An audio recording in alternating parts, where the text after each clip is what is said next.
અને એથી વધારે આનંદ થયો કે ગાર ગાર કરેલી.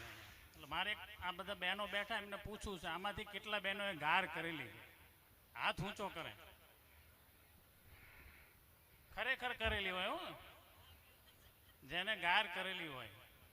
કવિ દાદનું એક સરસ મજાનું કાવ્ય હતું, ઘણા વર્ષો પહેલા મેં વાંચેલું, આખું તો મને પેલું ટાઇટલ યાદ છે, ગાયરું કરે છે કોઈ ગોરા હાથવાળા.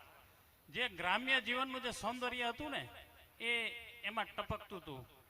તો એ મને એ દેખાયું, બહુ મને સરસ આનંદ થયો. અત્યારે સમય એટલો પરિવર્તન થઈ ગયો, આમાંથી 2-5 બહેનોએ હાથ ઊંચો કર્યો, ગાયરું કરે છે કોઈ ગોરા હાથવાળી. સમય એટલો બધો વિપરીત થઈ ગયો છે, પરિવર્તન એટલું બધું આવ્યું, ગાયરું દે છે કોઈ ગોરા હાથવાળી, આ સુધીની સ્થિતિ આવી ગઈ છે. એટલે હવે આપણે સાહિત્યનું સર્જન ક્યાં થાય? જ્યાં ગાર હોય, જ્યાં પ્રકૃતિ હોય. હમણાં એક ભાઈએ વાત કરી ને, જેને કંઈ સર્જન કરવું અહીંયા આવે. સાહિત્યનું સર્જન પ્રકૃતિના સાનિધ્યમાં થાય. એ એસીના રૂમમાંથી અથવા તો આપણે અમદાવાદ જેવાના કોન્ક્રીટના જંગલોમાં થતું નથી. જે આપણા મહાન કવિઓ થઈ ગયા, પન્નાલાલ પટેલ, જે ઊંડવા ગામ છે ત્યાં રાજસ્થાનની પહેલું જ બોર્ડર ઉપર આવે એ ગામ, માંડલી ગામના વતની, જે ખેડૂતોનો જીવ હતો, જેનું સાહિત્ય સર્જન થયું. આવા બધા લોકો પ્રકૃતિના ખોરે રમેલા છે, જેને પ્રકૃતિ માણી છે, જેને પ્રકૃતિ અંદરથી જેને કવિતાની બહુ સરસ મજાની વ્યાખ્યા કરી છે. કવિ વર્ડસવર્થ ઇંગ્લિશ કવિ છે. What is poetry? તો કંઈક એને જવાબ આપ્યો, poetry is the spontaneous overflow of powerful feelings.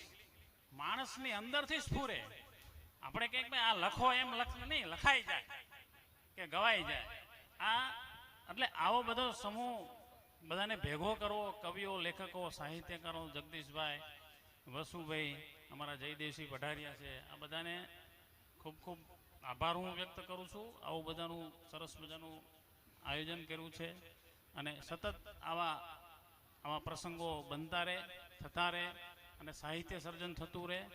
સાહિત્ય જ માણસને ઇન્ટેલેક્ચ્યુઅલ એન્જોયમેન્ટ આપે, માણસને બૌદ્ધિક આનંદ એનાથી. બાકી બધા જ જે ભોગ રહ્યા ને એ પછી તમને એમ થાય કે આ તો કંટાળાજનક છે. સાહિત્ય વાંચવું, સારા વિચાર વાંચવા, સારા પુસ્તકો વાંચવા, એ જ માણસને સાચો અંદરનો આનંદ આપવાનો, એ જ સતત એ શાશ્વત છે. બાકી બધા ભોગ જે રહ્યા ને એ તમને એમ થાય કે હવે આ જવા દો આમાં.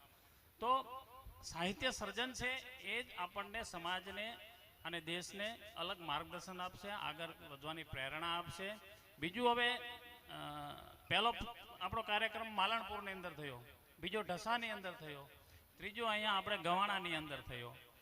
તો હવે પછીનો કાર્યક્રમ જે છે એ અમારા ઝાલાવાડમાં, મારા જ ગામમાં અને મારી જ વાડીએ કરવાની હું બધાને મારી એક નમ્ર વિનંતી કરું છું. હવે પછીનો જે કંઈ કાર્યક્રમ હશે એ રામપરા ગામની અંદર, રામપરા ગામ સમાજનું બહુ મોટું અને મોભી ગામ છે, બહુ સરસ મજાનું ગામ છે. બધાને હું આમંત્રણ આપું છું.